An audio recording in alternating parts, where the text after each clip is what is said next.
ಇತಿಹಾಸ ಪ್ರಸಿದ್ಧ ಮಹತೊಬ್ಬರ ಪುತ್ತೂರು ಶ್ರೀ ಮಾಲಿಂಗೇಶ್ವರ ದೇವಸ್ಥಾನದ ಪಕ್ಕದಲ್ಲಿ ನಿರ್ಮಾಣಗೊಳ್ಳಲಿರುವ ರಸ್ತೆಯ ಕುರಿತು ಯಾರೂ ಕೂಡ ಆತಂಕ ಪಡುವ ಅಗತ್ಯವಿಲ್ಲ. ರಸ್ತೆ ನಿರ್ಮಾಣಕ್ಕೆ ದೇವಸ್ಥಾನ ಅಥವಾ ಭಕ್ತರಿಂದ ಹಣ ಪಡೆಯದೆ ಶಾಸಕನಾಗಿ ಸರ್ಕಾರ ನನಗೆ ನೀಡಿರುವ 3 ಕೋಟಿ ರೂಪಾಯಿ ಅನುದಾನದಿಂದ ರಸ್ತೆ ನಿರ್ಮಾಣವಾಗಲಿದೆ ಎಂದು ಶಾಸಕ ಅಶೋಕ್ ರೈ ಅವರು ಹೇಳಿದರು. ಅವರು ಪುತ್ತೂರು ಶ್ರೀ ಮಾಲಿಂಗೇಶ್ವರ ದೇವಸ್ಥಾನದ ಜೀರ್ಣೋದ್ಧಾರದ ಹಿನ್ನೆಲೆಯಲ್ಲಿ ದೇವಳದ ಸಭಾಭವನದಲ್ಲಿ ನಡೆದ ಜೀರ್ಣೋದ್ಧಾರ ಸಮಿತಿಯ ಸಭೆಯ ಅಧ್ಯಕ್ಷತೆ ವಹಿಸಿ ಮಾಹಿತಿ ನೀಡಿದರು.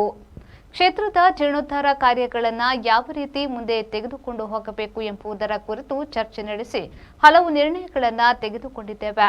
ಹಿಂದೆ ದೇವಸ್ಥಾನದ ಅಭಿವೃದ್ಧಿಯ ಕುರಿತು ಮಾಸ್ಟರ್ ಪ್ಲಾನ್ ಮಾಡಿದ್ದು 6 ತಿಂಗಳ ಕಾಲ ಅದರ ಫ್ಲೆಕ್ಸ್ ಹಾಕಿ ಸಾರ್ವಜನಿಕರಿಂದ ಆಕ್ಷೇಪಣೆಗಳನ್ನು ಆಹ್ವಾನ ಮಾಡಲಾಗಿತ್ತು.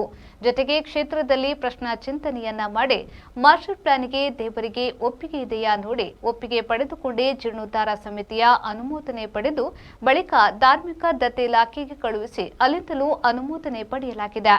ಮುಂದಿನ ದಿನಗಳಲ್ಲಿ ಅದರ ಪ್ರಕಾರವೇ ಕೆಲಸಗಳು ನಡೆಯಲಿದೆ ಎಂದರು. ರಸ್ತೆ ನಿರ್ಮಾಣಕ್ಕೆ ದೇವಸ್ಥಾನದಿಂದ ಆಗ್ಲಿ ಭಕ್ತಾದಿಗಳಿಂದಾಗಿ ಯಾವುದು 1 ರೂಪಾಯಿ ಕೂಡ ಬರುವುದಿಲ್ಲ. ನನಗೆ ಸರ್ಕಾರದಿಂದ ಬಂದಿರುವಂತಹ ಅನುದಾನದಲ್ಲಿ 3 ಕೋಟಿ ರೂಪಾಯಿಗಳನ್ನು ಇಟ್ಟಿದ್ದೀನಿ. ಆ 3 ಕೋಟಿ ರೂಪಾಯಿಯಲ್ಲಿ ದೇವಸ್ಥಾನದ ರಸ್ತೆ ಕೂಡ ನಿರ್ಮಾಣ ಆಗ್ತದೆ. ರಸ್ತೆ ನಿರ್ಮಾಣಕ್ಕೆ ಸಭೆಯಲ್ಲಿ ದೇವಸ್ಥಾನದ ವ್ಯವಸ್ಥಾಪನಾ ಸಮಿತಿ ಅಧ್ಯಕ್ಷ ಈಶ್ವರ ಭಟ್ ಪಂಚಗುಡ್ಡೆ, ಸಮಿತಿಯ ಸದಸ್ಯರು, ಜೀರ್ಣೋದ್ಧಾರ ಸಮಿತಿಯ ಪದಾಧಿಕಾರಿಗಳು ಉಪಸ್ಥಿತರಿದ್ದರು.